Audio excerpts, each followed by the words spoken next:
नमस्ते।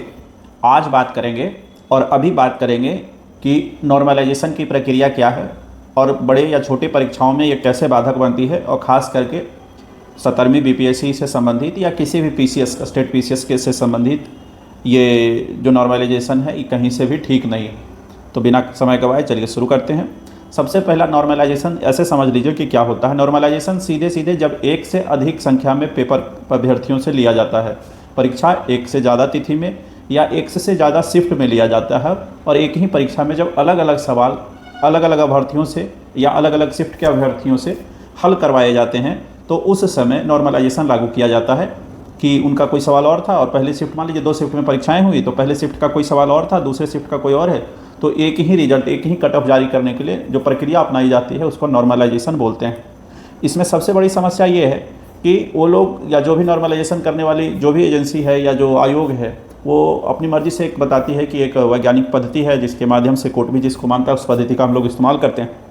तो ऐसा आज तक, पहले तो इस बात को आप सब जान जाएं कि ऐसी आज तक कोई वैज्ञानिक पद्धति आई ही नहीं जिसके तहत वो नॉर्मलाइजेशन किया जा सका। कोई वैज्ञानिक ने पद्धति नहीं दिया है, और किसी वैज्ञानिक ने दिया है तो आयोग साथ में नाम भी बताए, पर ऐसा है नहीं।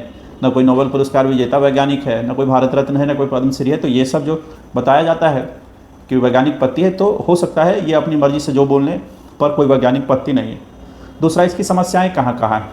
आप बस एक साधारण सा सवाल समझ लीजिए, इसमें सबसे ज़्यादा घाटा किसको होता है? जो सीरियस एस्पिरेंट हैं, जो अभ्यर्थी पढ़ाई लिखाई में ज़्यादा ध्यान देते हैं और सीरियस है अपने परीक्षा को लेकर, अपने करियर को लेकर, तो उनको सबसे बड़ी समस्या क्या आती है? मान लीजिए मानसून से एक साधारण सा सवाल आया, और सवाल ये था कि कौन सी हवाओं से या किस माध्यम से मानसून वर्षा अपने यहाँ भारत में होती है, तो सीधा सीधा दक्षिण पश्चिमी जो हवाएँ हैं उससे होती है। दिक्कत ये एक आसान सवाल है, और किसी ने मानसून का इतना अच्छा तैयारी करके रखा है कि उनसे सारी चीज़ें लौटते हुए मानसून कहाँ वर्षा करती है, कहाँ किस तरह से होगी, कहाँ रेगिस्तान, कहाँ पर सब देख रहे हैं, सारे ने एक ने अच्छे से तैयारी किया। अब संयोग से जिन्होंने अच्छे से तैयारी किया था वो जिस शिफ्ट में बैठे वो आसान शिफ्ट मान लीजिए ऐसा हो, जिसको आयोग ने बोला आसान है। अब दिक्कत ये है, आसान और टफ में वो लोग करते क्या हैं कि जो शिफ्ट टफ होता है उसके कम नंबर को थोड़ा बढ़ाते हैं और जिसको आसान लगता है उसका घटा देते हैं। अब है कि एक सामान्य विद्यार्थी जो अच्छे से तैयारी करा वो बैठा और उसको मानसून की अच्छी जानकारी, एक उदाहरण दे रहे हैं इस सवाल में, और अगले में बहुत टफ सवाल आ गया, थोड़ा टफ, बहुत टफ क्या, थोड़ा टफ सवाल आ गया अगले शिफ्ट में। अब दिक्कत उन लड़के के साथ है जो पहले शिफ्ट में बैठे और जिनके लिए आसान मान लिया आयोग ने, जबकि ये लड़का दूसरे शिफ्ट कठिन में भी बैठता तब भी बहुत अच्छा करता। लेकिन दिक्कत ही नॉर्मलाइजेशन क्या कर देगा, इस लड़के का रिजल्ट जो भी नंबर आएगा उसको कम कर देगा। उससे फ़ायदा क्या होगा, जब भी कोई तैयारी नहीं कर रहे तुक्का या लकी ड्रॉ रह जाएगा। ये एक तो ये समस्या आएगी।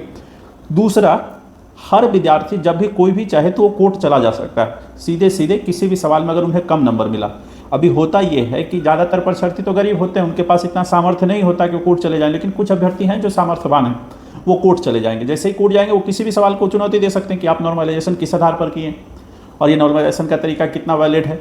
हम अच्छे नंबर लेके आए, हम अगले दूसरे शिफ्ट के सवाल को भी कर सकते थे, कोई भी उदाहरण देके चले जाएंगे, तो मामला कोर्ट में फंस सकता है। दूसरा, ये आयोग अपनी मर्जी से, उसके हाथ में एक ऐसा हथियार लग जाएगा कि जो मर्जी जिसको सही मान ले, जिसको कम मर्जी टफ मान ले, है ना, आसान और टफ मानने का आयोग की मर्जी में चला जाएगा। और तीसरा, जो कहते हैं कि जितना ज़्यादा पेपर बनाएंगे, असल में जितना ज़्यादा पेपर बनाएंगे लीक होने की संभावना भी उतना ही ज़्यादा हो जाएगी। तो ये है नॉर्मलाइजेशन का कुछ समस्या। और आयोग अभी जितना फॉर्म भराया उससे अपने बीपीएससी 17वीं आयोग ने इससे ज़्यादा परीक्षाएँ संख्या में, इससे ज़्यादा कैंडिडेट की परीक्षाएँ पहले से लेकर रखी।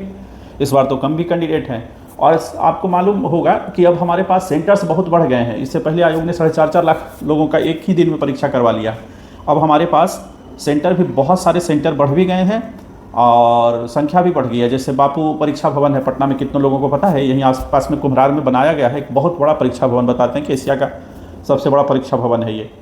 एक तो ये है, और अपने यहाँ कई तरह की नई यूनिवर्सिटियाँ जो बन गई, आर्यभट्ट यूनिवर्सिटी या चाणक्य लॉ यूनिवर्सिटी वगैरह है, और अपने यहाँ 10 से अधिक राज्य की यूनिवर्सिटियाँ काम कर रही है, उसके अंतर्गत आने वाले कॉलेजेस हैं।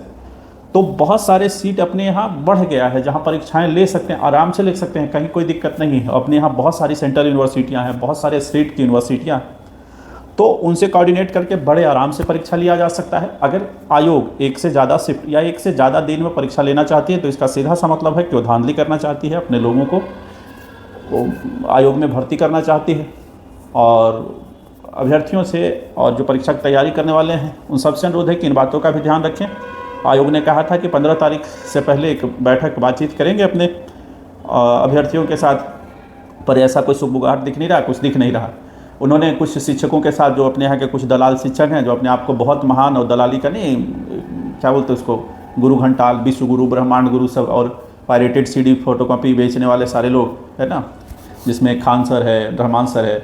आपको लगेगा कि खान के बारे में ऐसा बोल रहा है, तो ये देखने का फ़र्क है ना।